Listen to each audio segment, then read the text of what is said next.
ನಿಮ್ಮನ್ನ ಇವ ನಾರವ ಎಂದೆನಿಸಿದರಯ್ಯ, ಇವ ನಮ್ಮವ ಇದು ನಮ್ಮವ ಎಂದೆನಿಸಯ್ಯ.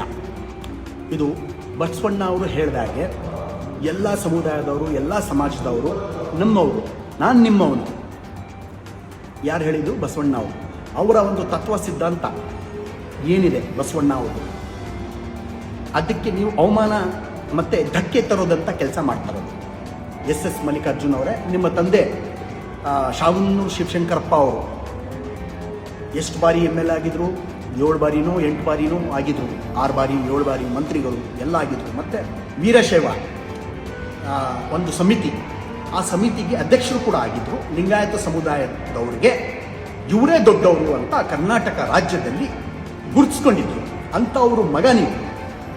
ಅಂಥವ್ರ ಮಗ ಈ ಥರ ನಮ್ಮ ಸಮುದಾಯದ ಹಿರಿಯ ನಾಯಕರು ಜಮೀರ್ ಅಹಮದ್ ಖಾನ್ ಅವರ ಬಗ್ಗೆ ನೀವು ಏನು ಹೇಳ್ತೀರಿ? 2 ಬಾರಿ ಅವಮಾನ ಮಾಡಿದ್ದೀರಿ, ಒಂದ್ಸತಿ ಅಲ್ಲ. ಫಸ್ಟ್ ಟೈಮ್ ನೀವು ಏನು ಹೇಳಿದ್ರಿ? ಅವನ್ಯಾರೋ ಏಕವಚನದಲ್ಲಿ ಮಾತಾಡಿದ್ರಿ. ನೀವು ಅವನ್ಯಾರೋ ಅಂತ ನೀವು ಕೇಳಿದ್ರಿ. ಇಲ್ಲಿ ಬಂದು ಏನು ಮಾಡ್ತಾನೆ ಅಂತ ನೀವು ಹೇಳಿದ್ರಿ. ಅದು ತಪ್ಪು ಮಾಡಿದ್ದೀರಿ, ನೀವು ಕ್ಷಮೆ ಕೇಳಿಲ್ಲ. ಮತ್ತು ನಾವು ಏನು ಮಾತಾಡೋಕೆ ಹೋಗಿಲ್ಲ, ಸುಮ್ಮನಿದ್ದು. ಏನೋ ದೊಡ್ಡವರು ಇದ್ದಾರೆ, ಅವ್ರು ಮಾಡ್ಕೊಳ್ತಾರೆ ಅಂತ. ಆದರೆ ಮತ್ತೆ ನೀವು ಇವತ್ತು ಹೇಳಿದ್ದೀರಾ. ಏನು ಹೇಳಿದಿರಿ ನೀವು ಇವತ್ತು? ಗೊತ್ತಿಲ್ಲಪ್ಪ, ನನಗೆ ಕೇಳಬೇಕು. ಅವ್ರಿಗೆ ಬರಕ್ಕೆ ಕೇಳಿದ್ದೆ.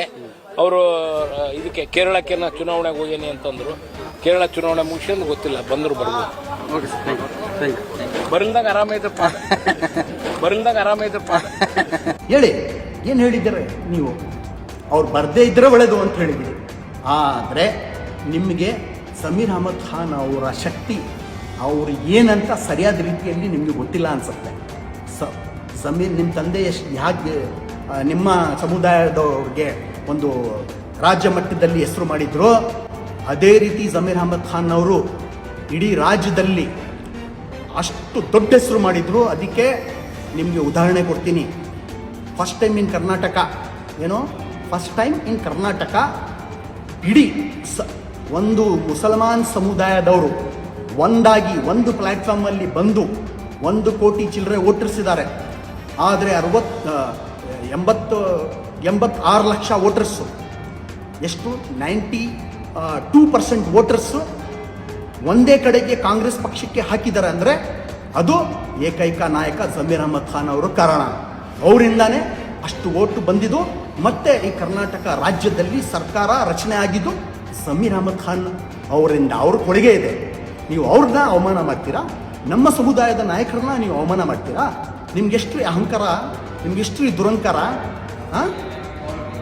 ನೀವು ಮಾಡಿದ್ದು ತಪ್ಪು. ಈಗಲೇ ನೀವು ಕ್ಷಮೆ ಕೇಳಬೇಕು. ರಾಜ್ಯದ ಜನತೆ ಮುಂದೆ, ಮಾಧ್ಯಮ ಮುಂದೆ ಬಂದು ನೀವು ಕ್ಷಮೆ ಕೇಳಬೇಕು.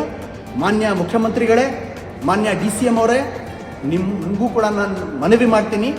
ನಮ್ಮ ರಾಜ್ಯದ ನಾಯಕರಿಗೆ ಅವ್ರ ಬಗ್ಗೆ ಮಾತಾಡಿ ಅವಮಾನ ಮಾಡಿ ನಮಗೆಲ್ಲ ಧಕ್ಕೆ ತಂದಿದೆ, ನಮಗೆಲ್ಲ ನೋವು ಉಂಟಾಗಿದೆ, ನಮ್ಮ ಮನಸ್ಸಿಗೆ ನೋವಾಗಿದೆ.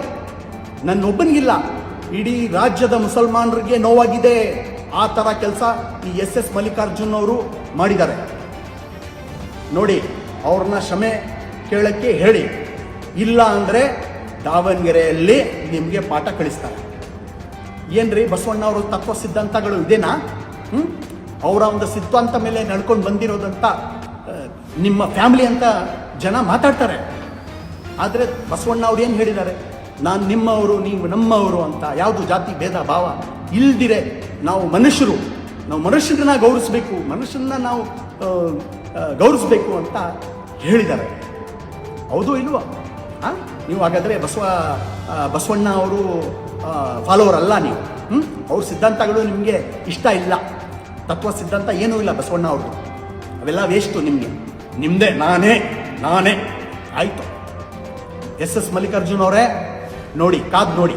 ಈ ಎಲೆಕ್ಷನ್ನಲ್ಲಿ ನಿಮಗೆ ಪಾಠ ಕಳಿಸಲಿಲ್ಲ ಅಂದರೆ ದಾವಣಗೆರೆ ಜನತೆ, ನಿಮಗೆ ನಾನು ಹೇಳ್ತೀನಿ, ನೀವು ಜಮೀರ್ ಅಹಮದ್ ಖಾನ್ ಅವರು ಬರೀ ಕರ್ನಾಟಕ ರಾಜ್ಯಕ್ಕೆ ಸ್ಟಾರ್ ಕ್ಯಾಂಪೇನರ್ ಅಲ್ಲ, is national level star campaigner ಅವರು. ಆಲ್ ಇಂಡಿಯಾ ಸ್ಟಾರ್ ಕ್ಯಾಂಪೇನರ್ ಅವರು. ಆಲ್ ಇಂಡಿಯಾ ಅಂದ್ರೆ ಗೊತ್ತಾ ಎಷ್ಟು ಸ್ಟೇಟ್ ಇದೆ? ಆ ಎಲ್ಲ ಸ್ಟೇಟ್ಗೆ, ಕನ್ಯಾಕುಮಾರಿಯಿಂದ ಕಾಶ್ಮೀರ್ವರೆಗೂ ಈ ಸ್ಟಾರ್ ಕ್ಯಾಂಪೇನರ್ ಜಮೀರ್ ಅಹಮದ್ ಖಾನ್ ಅಂತ ನಾನು ಹೇಳಕ್ಕೆ ಇಚ್ಛಪಡ್ತೀನಿ. ಅಂಥವ್ರನ್ನ ನೀವು ಅವ್ರ ಬಗ್ಗೆ ಏಕವಚನದಲ್ಲಿ ಮಾತಾಡೋದು ಮತ್ತು ಅವ್ರನ್ನ ಅವಮಾನ ಮಾಡಿದ್ದು ಭಾರಿ ದೊಡ್ಡ ತಪ್ಪು ಮಾಡಿದ್ದೀರಾ. ಈಗ ನಾವು ಬೆಂಗಳೂರವರು ನಾವೆಲ್ಲ ಮಾತಾಡ್ಕೊಳ್ತಾ ಇದ್ದೀವಿ. ನಾವು ಲಕ್ಷಾಂತರ ಜನ ಸೇರಿ ದಾವಣಗೆರೆಗೆ ಪಾದಯಾತ್ರೆ ಬರ್ತೀವಿ.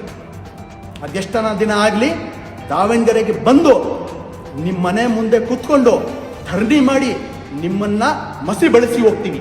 ನೋಡ್ಕೊಳ್ಳಿ, ಬರ್ದಿಟ್ಕೊಳ್ಳಿ.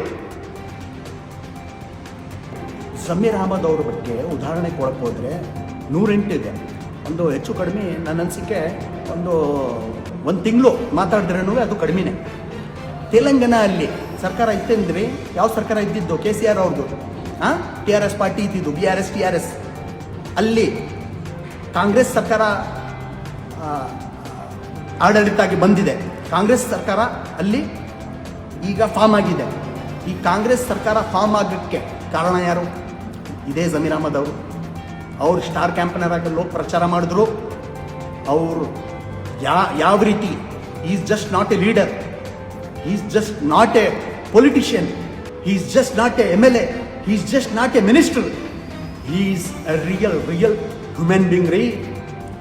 ಬಹಳ ದೊಡ್ಡ ಮನಸ್ಸಿದೆ ಅವ್ರದ್ದು, ಡೌನ್ ಟು ಅರ್ತ್ ಪರ್ಸನಾಲಿಟಿ ರೀ ಅವರು. ನಿಮಗೆ ಅವ್ರ ದೋಸ್ತಿ ಆಗಿಲ್ಲ ಅನ್ಸುತ್ತೆ. ನಿಮಗೆ ಜಮೀರ್ ಅಹಮದ್ ಅವರು ನೇಚರ್ ಏನು, ಅವ್ರ ಹಾರ್ಟ್ ಏನು, ಅವ್ರು ಯಾವ ರೀತಿ ಜನರ ಹತ್ರ ನಡ್ಕೊತಾರೆ ರೀ. ಚಾಮರಾಜಪೇಟೆ ಕ್ಷೇತ್ರದಲ್ಲಿ ಎಲ್ಲ ಸಮುದಾಯದವರು ಇದ್ದಾರೆ ಗೊತ್ತಾ ನಿಮಗೆ? ಒಕ್ಕಲಿಗಸ್ ಇದ್ದಾರೆ, ದಲಿತರು ಇದ್ದಾರೆ, ಕ್ರಿಶ್ಚಿಯನ್ಸ್ ಇದ್ದಾರೆ, ಮುಸಲ್ಮಾನ್ ಸಮುದಾಯದವರೇ, ಆಮೇಲೆ ನಿಮ್ಮ ಲಿಂಗಾಯತರು ಕೂಡ ಸ್ವಲ್ಪ ಇದ್ದಾರೆ. ಎಲ್ಲ ಜಾತಿ ವರ್ಗದವರು ಸರ್ವ ಜನಾಂಗ ಶಾಂತಿಯ ತೋಟ ಅಂತ ಅವರು ಒಂದು ಮೆಸೇಜ್ ಬಡಗಿದ್ದಾರೆ ಈ ಚಾಮರಾಜಪೇಟೆ ಕ್ಷೇತ್ರದಲ್ಲಿ. ಆ ಕಾರಣಕ್ಕೆ ಚಾಮರಾಜಪೇಟೆ ಕ್ಷೇತ್ರ ಜನತೆ ಬರೀ ಮುಸಲ್ಮಾನರಲ್ಲ, ಎಲ್ಲ ಜಾತಿಯವರವ್ರಿಗೆ ಗೆಲ್ಲಿಸಿ ಕಳಿಸಿರೋದು ವಿಧಾನಸಭೆಗೆ. ಗೊತ್ತಾ ನಿಮಗೆ? ಅಷ್ಟಕ್ಕೂ ಸೀಮಿತ ಇಲ್ಲ. ಜಮೀರ್ ಅಹಮದ್ ಅವರು ತೆಲಂಗಾಣ ಅಲ್ಲಿ ಹೋಗಿ ಗೆಲ್ಸ್ಕೊಂಡು ಬಂದರು, ಅಲ್ಲಿ ಸರ್ಕಾರ ಬಂತು ಕಾಂಗ್ರೆಸ್ ಸರ್ಕಾರ. ಮತ್ತು ಕೇರಳದಲ್ಲಿ ಹೋದರು, ಕೇರಳ ಅಲ್ಲಿ ಪ್ರಚಾರ ಮಾಡಿದ್ರು, ಕೇರಳ ಅಲ್ಲಿ ಸೀಟ್ ಗೆಲ್ತು. ಇಡೀ ದೇಶದಲ್ಲಿ ಅವರು ಒಂದು ಸ್ಟಾರ್ ಕ್ಯಾಂಪೇನರ್ ರೀ ಅವರು. ಕೇರಳ ಅಲ್ಲಿ ಎಲೆಕ್ಷನ್ ನಡೀತಾ ಇದೆ, ಅಲ್ಲಿ ಹೋಗಿ ಅವರು ಕ್ಯಾಂಪೇನಿಂಗ್ ಮಾಡ್ತಾ ಇದ್ದಾರೆ ಆ್ಯಸ್ ಎ ಸ್ಟಾರ್ ಕ್ಯಾಂಪೇನರ್. ಎಲ್ಲನ ಹೋಗಲಿ, ಇಡೀ ದೇಶದಲ್ಲಿ ರಾಹುಲ್ ಗಾಂಧಿ ಅವ್ರಿಗೆ ಯಾರಿಗಾನ ಕಳಿಸ್ಕೊಡಿ ಅಂತ ನಿಮ್ಮ ನಾಯಕರು, ನಿಮ್ಮ ನಾಯಕತ್ವದಲ್ಲಿ, ನಿಮ್ಮ ಲೀಡರ್ಶಿಪ್ಪಲ್ಲಿ ರಾಹುಲ್ ಗಾಂಧಿ ಅವರ, ಸಿದ್ದರಾಮಯ್ಯ ಅವರು, DK ಶಿವಕುಮಾರ್ ಅವ್ರ ಲೀಡರ್ಶಿಪ್ಪಲ್ಲಿ ಯಾರಿಗಾನ ಕಳಿಸ್ಕೊಡಿ ಅಂತ ಯಾರಾದರೂ ಕೇಳಿದ್ರೆ ಅದು ಏಕೈಕ ನಾಯಕ ಜಮೀರ್ ಅಹಮದ್ ಖಾನ್ ಅವ್ರನ್ನೇ ಕಳಿಸಿ ಅಂತಾರೆ ಎಲ್ಲರೂ. ಸುಮ್ಮನೆ ಹೇಳಿಬಿಡ್ತಾರನ್ರಿ.